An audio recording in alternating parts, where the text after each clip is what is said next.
warahmatullahi wabarakatuh. Salam sejahtera untuk kita semua.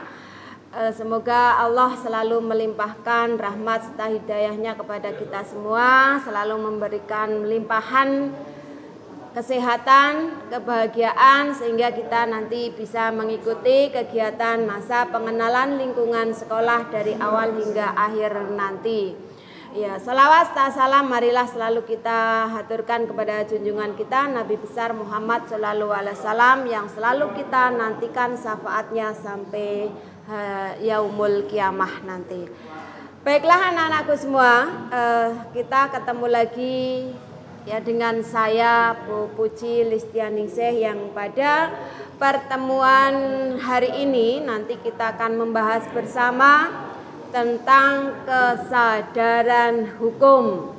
Ya, dari kata-kata kesadaran hukum ya, dari kata kesadaran dan hukum. Kalian tentunya sudah paham ya. Kesadaran itu apa? Sadar ya, apa kita dalam melakukan sesuatu ya sadar.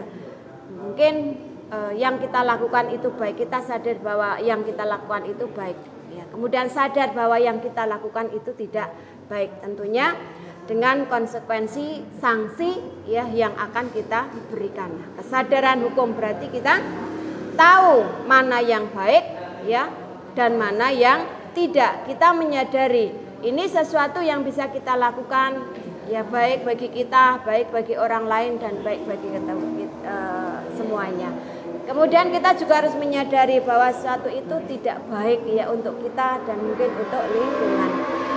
Kemudian selain itu juga kita harus bisa memahami pengertian secara luas tentang kesadaran hukum. Ya, yang sebenarnya kesadaran itu menunjuk pada interdependensi mental dan interpenetrasi mental yang masing-masing berorientasi pada akunya manusia dan pada kaminya. Ya, orientasinya itu pada aku. Sesuatu itu boleh nggak kita lakukan? Ada nggak sanksinya? Ya, kalau itu kita lakukan, itu tentang kesadaran hukum. Ya. Kemudian selain kesadaran hukum nanti yang akan kita bahas lebih luas lagi, mungkin juga tidak kalah ketinggalan kita juga harus memahami apa sih yang dinamakan atau apa sih arti dari hukum itu sendiri. Ya. Hukum itu dapat diartikan sebagai sesuatu ditunjuk dan pada cara-cara merealisir hukum tadi ya, dan juga pada pengertian yang diberikan oleh masyarakat ya. Dalam hal ini akan diusahakan untuk menjelaskan pengertian yang diberikan oleh masyarakat tentang hukum ya, tentang hukum itu. Nah, hukum ya dalam pengertian masyarakat itu merupakan suatu ilmu pengetahuan ya, suatu kaidah, suatu tata hukum, petugas hukum, ketentuan dari penguasa, proses pemerintah, pola-pola perilaku, dan jalinan nilai-nilai. Itu beberapa pengetahuan tentang hukum atau arti tentang hukum yang diartikan atau yang diberikan oleh masyarakat ya, yang tentunya ya hukum ini merupakan suatu sanksi yang tegas ya. Kalau dalam norma kita ya, nilai-nilai dan norma kita ya, norma kita itu kan ada norma hukum ya, norma sosial, norma agama ya, norma kesopanan, kesusilaan dan sebagainya, itu norma. Dan salah satunya ya ini norma yang berlaku dalam masyarakat itu adalah norma hukum. Nah, salah satu norma dalam masyarakat yang mempunyai sanksi tegas itu adalah norma hukum. Karena jelas ya, kalau kita melakukan kesalahan ya kita harus ditindak sesuai dengan kesalahannya, sesuai dengan undang-undangnya ya, kemudian sesuai dengan pasalnya. Ya, itu kalau hukum ini tegas ya. Orang yang melanggar hukum ya harus ditindak sesuai dengan hukum yang berlaku, sesuai dengan tindakan yang kita lakukan ya. Itu hukum ya yang ada dalam Kemudian yang lain kita merajuk kembali kepada kalau tadi kesadaran, kemudian hukum. sekarang kita merujuk kepada kesadaran hukum itu sendiri, ya. Nah, kalau merujuk pada kesadaran hukum sendiri, sekarang timbul masalah. Apakah kesadaran hukum merupakan gabungan dari dua pengertian yang telah ada tadi, ya, di dalam ilmu hukum, ya? Ada kalanya, ya, kesadaran hukum itu dibedakan menjadi perasaan hukum, ya, yang dinyatakan oleh Van Schommit, ya. Kemudian juga yang kedua adalah perasaan hukum dan kesadaran hukum, yaitu kesadaran hukum itu merujuk pada pengertian dua, ya, dalam ilmu hukum ada kalanya kesadaran hukum itu dibedakan menjadi dua, satu kesadaran hukum dan dua perasaan hukum, ya.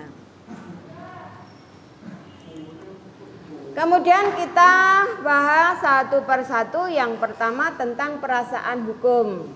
Ya, apa sih tentang perasaan hukum itu? Ya. Perasaan hukum itu diartikan sebagai penilaian hukum yang timbul secara serta-merta dari masyarakat. Itu perasaan hukum. Ya. Diartikan sebagai penilaian hukum yang timbul secara serta-merta dari masyarakat. Yang ini menurut ilmu hukum, kesadaran hukum itu dibedakan menjadi dua. Yang pertama perasaan hukum dan yang kedua kesadaran hukum. Tadi sudah kita sampaikan, Ibu sampaikan bahwa perasaan hukum itu sebagai penilaian hukum yang timbul secara serta-merta dari masyarakat. Yang kedua kesadaran hukum, yaitu lebih banyak merupakan perumusan dari kalangan hukum mengenai penilaian tersebut yang tentunya dilakukan melalui penafsiran, ya. Kemudian yang kedua tadi kesadaran hukum bisa kita simpulkan bahwa kesadaran hukum itu merupakan kesadaran atau nilai-nilai yang terdapat di dalam diri manusia tentang hukum yang ada atau tentang hukum yang diharapkan. Nah, sebenarnya yang ditekankan adalah nilai-nilai tentang fungsi hukum dan bukan suatu penilaian hukum terhadap kejadian-kejadian yang konkret dalam masyarakat yang bersangkutan. Kemudian yang lain adalah apa saja sih kira-kira indikator-indikator dalam kesadaran hukum? Ya, yang hukum ini merupakan konkretisasi daripada sistem nilai-nilai yang berlaku dalam masyarakat.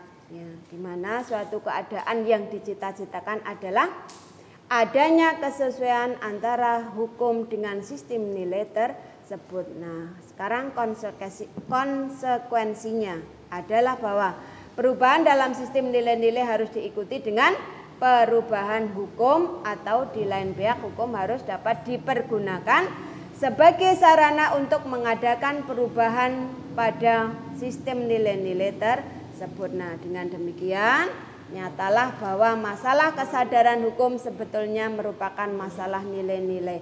Maka kesadaran hukum adalah konsepsi abstrak di dalam diri manusia tentang keserasian antara ketertiban dengan ketentrapan yang ditindaki atau yang sepantasnya. Itu kesadaran hukum. Itu memang tidak bisa kita lihat secara pasti, namun nanti bisa kita contohkan, ya. Karena ya walaupun karena memang kalau kesadaran itu kan merujuk pada diri manusia itu sendiri, ya, namun bisa kita sedikit nanti kita lihat orang yang sadar hukum, nanti bisa kita berikan sedikit contohnya.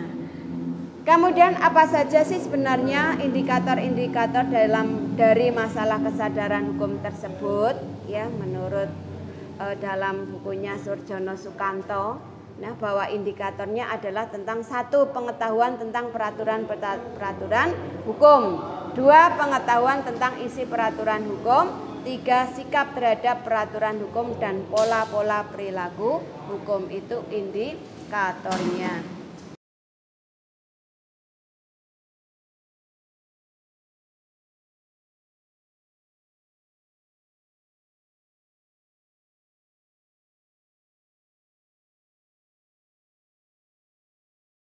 Demikian tentang indikator-indikator hukum yang disampaikan oleh para ahli hukum ya.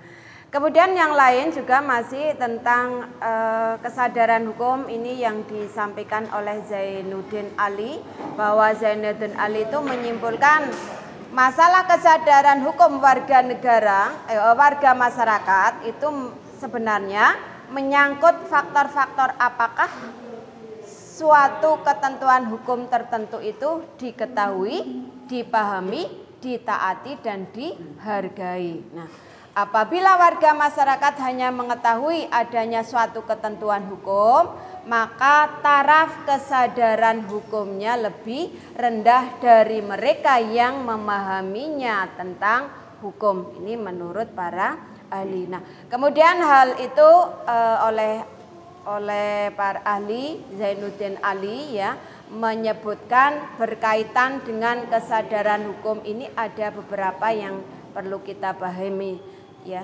tentunya. Yang pertama, pengetahuan hukum. Ya, kalau masyarakat itu sedang mengetahui atau pengetahuan tentang hukum itu mendalam ya.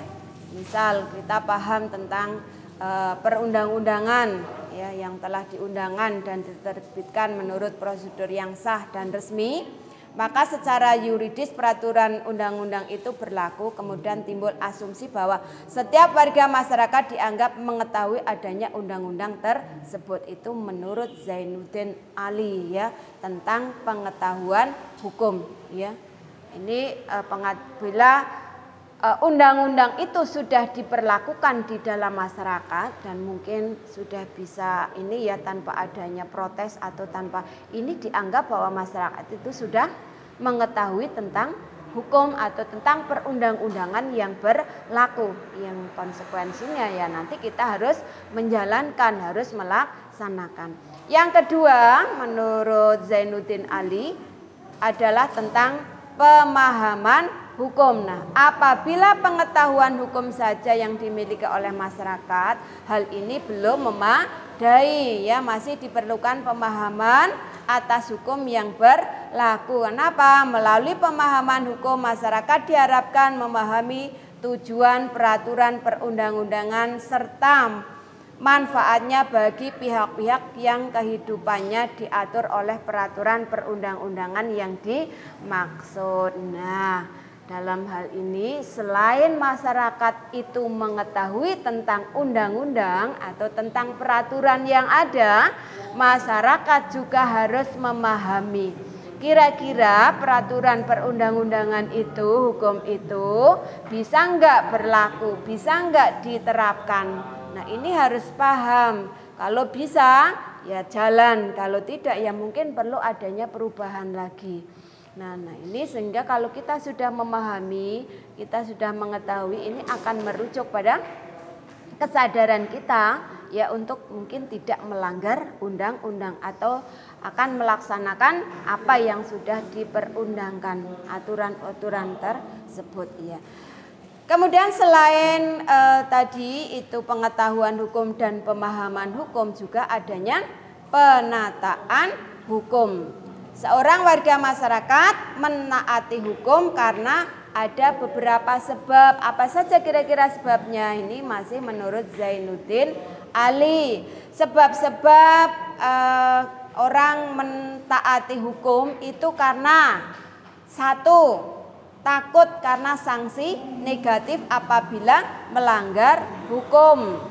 Hukum itu dilanggar, tentu ya itu sudah pasti. Karena ada sanksinya, ya sanksinya ya akan kita terima sesuai dengan pelanggaran yang kita lakukan, mencuri mungkin ya, atau yang ini sering terjadi itu ya pelanggaran lalu lintas ya, karena mungkin kelengkapannya kurang dan sebagainya. Nanti kita bahas bersama.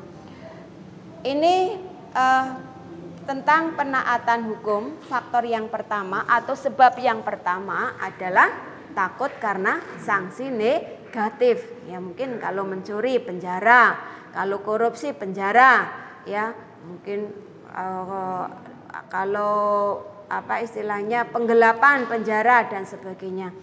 Ya. Kemudian untuk menjaga hubungan baik juga dengan penguasa, ya kita mentaati hukum, kita mentaati perundang-undangan, ya karena ada hal lain yaitu untuk menjaga hubungan baik dengan penguasa. Kemudian untuk menjaga hubungan baik dengan rekan-rekan sesamanya, karena hukum tersebut sesuai dengan nilai-nilai yang dianut. Nah, kemudian kita mentaati hukum supaya kepentingan kita terjamin, itu ya secara teoritis ya tentang pentaatan apa ya kita terhadap hukum karena beberapa hal. Kemudian yang keempat, pengharapan terhadap hukum, ya. Suatu norma hukum akan dihargai oleh warga masyarakat apabila ia telah mengetahui, memahami, dan mentaati. Artinya dia benar-benar dapat merasakan bahwa hukum tersebut menghasilkan ketertiban serta ketentraman dalam masyarakat. Nah, itu pengharapan terhadap hukum yang berlaku. Setelah masyarakat itu mengetahui, ya, kemudian mentaati, ini harapannya ya bahwa dalam masyarakat itu nanti akan terjadi ketentraman, ketertiban, jelas ya. Kalau kita tidak mentaati peraturan kecil aja di rumah lah ya. Nah, di rumah itu kan juga ada peraturan ya yang diberikan oleh orang tua.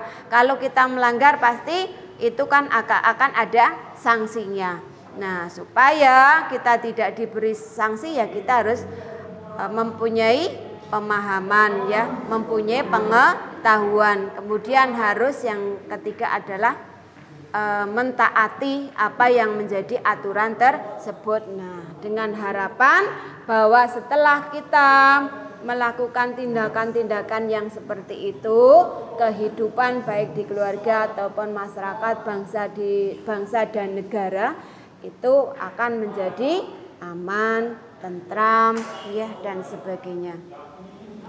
Kemudian yang kelima adalah tentang peningkatan kesadaran hukum. Nah, peningkatan kesadaran hukum ini harus atau sebaiknya atau seyogyanya dilakukan melalui penerangan dan penyuluhan hukum yang diatur atas dasar perencanaan yang mantap ya. Ini untuk peningkatan hukum tentunya ya. Kalau kita mempunyai kesadaran hukum yang tinggi, yang meningkat tanpa adanya sosialisasi, tanpa adanya keterangan atau tanpa adanya informasi yang diberikan ya dari yang ahli kepada masyarakat ya, tentunya kesadaran hukum kita mungkin tidak akan meningkat ya. Nah, tujuan utamanya apa dari penerangan dan penyuluhan hukum tersebut ya? Tadi agar warga masyarakat memahami hukum ya, hukum sesuai masalah-masalah hukum yang sedang dihadapi pada suatu saat itu ya, tentang peningkatan kesadaran hukum. Itu yang pertama ya, tentang kesadaran hukum mungkin kita sudah memahami ya, sudah mengetahui sehingga harus kita laksanakan, harus kita terapkan. Kita harus menyadari ya bahwa mentaati peraturan yang ada, baik peraturan itu di tingkat ya yang terkecil sajalah, keluarga itu kan merupakan masyarakat terkecil ya, masyarakat terkecil yang ada Ya, tentunya kalau kita di lingkungan keluarga sudah dibiasakan mentaati aturan, ya ini akan merambah ya ke lingkungan masyarakat. Lingkungan masyarakat akan merambah ke lingkungan bangsa dan negara ya, yang tentunya kalau itu sudah bisa kita pahami, kita taati ya, insya Allah kehidupan bangsa dan negaranya ini akan berjalan lancar ya, kita tidak akan melakukan suatu pelanggaran. Itu harapan kita ya, harapan kami yang ya mungkin masih kecil, tapi tidak ada salahnya ya kalau kita mulai dari sekarang, karena kalian sudah tahu ya, penting sekali tentang arti kesadaran hukum, menyadari tentang hukum, bahwa sesuatu yang ditindak kita lakukan kalau itu memang melanggar hukum, maka kita akan mendapatkan suatu sanksi. Nah, pelanggaran itu yang mungkin bisa kita lakukan, yang tadi sudah saya sampaikan, yang sering kita lakukan mungkin bentuknya adalah terhadap pelanggaran lalu lintas ya. Sekarang sebenarnya untuk daerah sini ya sudah ketat ya, itu harus hati-hati. Mungkin sudah beredar ya di media mungkin WhatsApp, mungkin Facebook, mungkin Instagram, mungkin apa ya, bahwa mungkin sekarang pelanggaran yang kita lakukan kita tidak akan mendapatkan sanksi secara langsung ya. Nah, pelanggaran itu sebenarnya kita harus tahu kira-kira yang seperti ini kita termasuk melanggar apa tidak ya. Nah, kalau kita mungkin selama ini takutnya kalau dalam berlalu lintas itu ya, kalau ada operasi kemudian kita tidak lengkap ya surat-suratnya, itu kan sering terjadi ya, ini akan diberikan sanksi. Namun sekarang itu lebih ini ya, karena alatnya itu sudah canggih ya, mungkin tidak ada operasi di jalan, tapi melalui titik-titik tertentu itu sekarang sudah ada CCTV-nya. Nanti tinggal sanksi yang diberikan itu mungkin dalam bentuk pembayaran denda, itu sudah ada undang-undangnya. Kalau kita melewati jalur yang lurus itu kan seharusnya tidak boleh kita mendahului. Kalau kita lakukan ya tentunya kita akan mendapatkan sanksi. Kemudian di lampu merah itu ya, nah kita sampai melanggar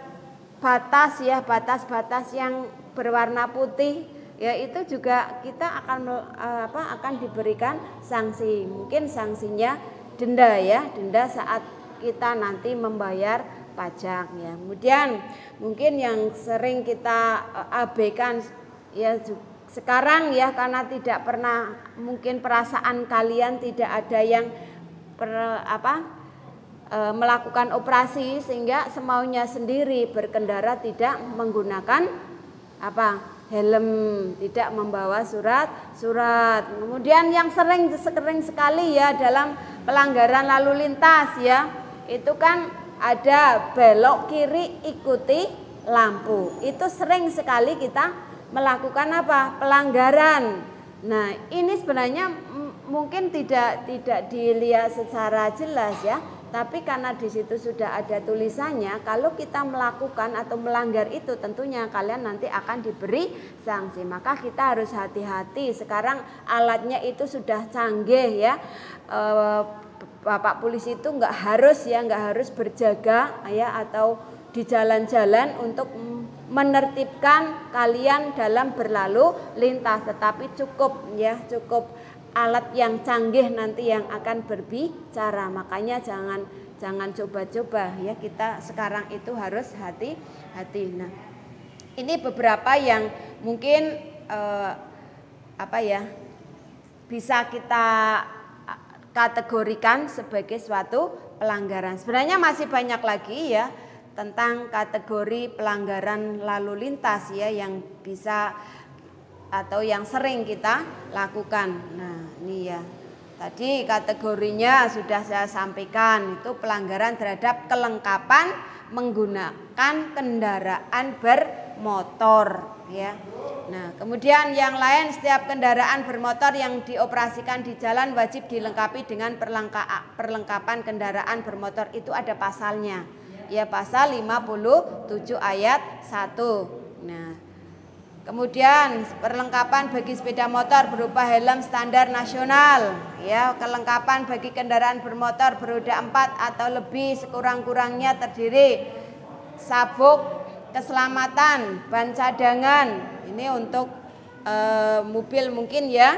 Kemudian dongkrak, pembuka roda, helm dan rompi bermantul cahaya bagi pengemudi kendaraan bermotor beroda 4 atau lebih yang tidak memiliki rumah-rumah, dan peralatan pertolongan pertama pada kecelakaan lalu lintas ya. Itu pelanggaran tentang kelengkapan menggunakan sepeda motor. Ketentuan lebih lanjut mengenai perlengkapan kendaraan bermotor diatur dengan peraturan pemerintah pasal 57 ayat 4. Setiap kendaraan bermotor yang dioperasikan di jalan wajib dilengkapi dengan STNK bermotor dan tanda nomor kendaraan bermotor. Itu ada di pasal 68 ayat 1. Setiap orang yang mengemudikan kendaraan bermotor di jalan wajib memiliki SIM ya, sesuai dengan jenis kendaraan bermotornya. Ya, setiap orang yang mengemudikan kendaraan bermotor di jalan wajib mematuhi ketentuan persyaratan teknis dan lain jalan pasal 106 ayat 3. Persyaratan teknis itu apa saja? Susunan, perlengkapan, ukuran, karoseri, rencana teknis kendaraan, permuatan, penggunaan, pengedepanan kendaraan, penempelan kendaraan bermotor.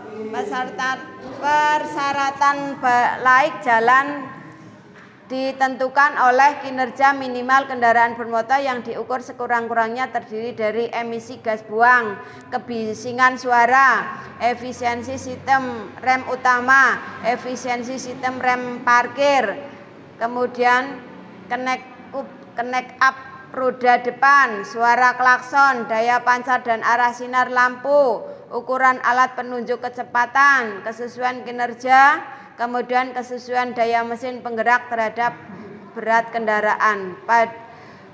Pada saat diadakan pemeriksaan kendaraan bermotor di jalan, setiap orang yang mengemudikan kendaraan bermotor wajib menunjukkan surat tanda nomor kendaraan, surat tanda coba kendaraan, surat izin mengemudi, bukti lulus uji berkala, tanda bukti lain yang sah. Nah, setiap orang mengemudikan kendaraan bermotor beroda 4 atau lebih yang tidak dilengkapi dengan rumah-rumah di jalan dan penumpang yang duduk di sampingnya wajib mengenakan sabuk keselamatan dan mengenakan helm yang memenuhi standar nasional Indonesia. Kemudian setiap orang yang mengemudikan sepeda motor dan penumpang sepeda motor wajib mengenakan helm yang memenuhi standar nasional.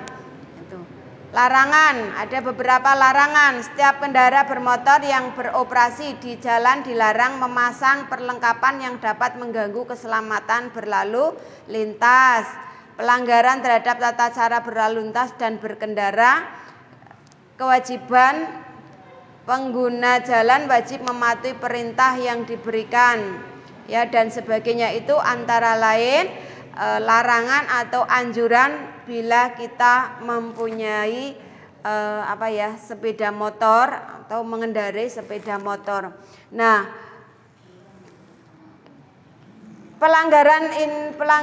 pelanggaran hukum ini juga bisa dilakukan oleh para pelajar. Ya, mungkin ini ada fase-fase ya, pelanggaran hukum itu ada fasenya atau sesuai dengan tahap perkembangan usia. Itu masih banyak lagi tentang pelanggaran hukum. Nah, faktor yang mempengaruhi pelajar melakukan pelanggaran hukum itu mungkin ada beberapa faktor ya, yang dia seorang remaja itu akan melakukan suatu pelanggaran hukum ya. faktor menurut ahli Jansen, faktor yang menyebabkan pelanggaran terhadap hukum atau yang menjurus kepada suatu kenakalan remaja maupun kelainan perilaku remaja pada umumnya. Ya. Ini dapat digolongkan karena satu adanya rational choice ya. Ya. Oke, itu tadi antara lain larangan-larangan atau kelengkapan apabila kita berkendaraan bermotor. Ya. Demikian tentang materi MPLS pada siang hari ini. Ya, semoga apa yang Ibu sampaikan bisa kalian pahami, ya, kemudian bisa kalian resapi. Yang intinya tujuan kami, keinginan kami, apa yang Ibu sampaikan tidak hanya dicatat, tetapi kalau memang itu betul bisa dilaksanakan, bisa kamu laksanakan, kamu lakukan dalam kehidupan kamu sehari-hari. Baiklah anak-anakku semua, mungkin sampai di sini ya Ibu menyampaikan materi tentang kesadaran hukum dan lalu lintas ya dan kendaraan bermotor. Ya, untuk materi selanjutnya nanti kalian bisa mempelajari ya, Ibu sudah membuat ringkasan materi, bisa Ibu kirim, bisa kalian minta, dan jangan lupa juga untuk materi silahkan nanti apa yang Ibu sampaikan tadi kalian catat, kalian ringkas ya di buku catatan yang sudah disediakan oleh sekolah. Ya, nanti tentunya ada penilaian sendiri ya apabila catatan kamu lengkap. Demikian yang bisa saya sampaikan. Tak lupa tetap semangat, jaga kesehatan, jaga imun, tetap bahagia. Terima kasih. Saya akhiri. Wassalamualaikum warahmatullahi wabarakatuh.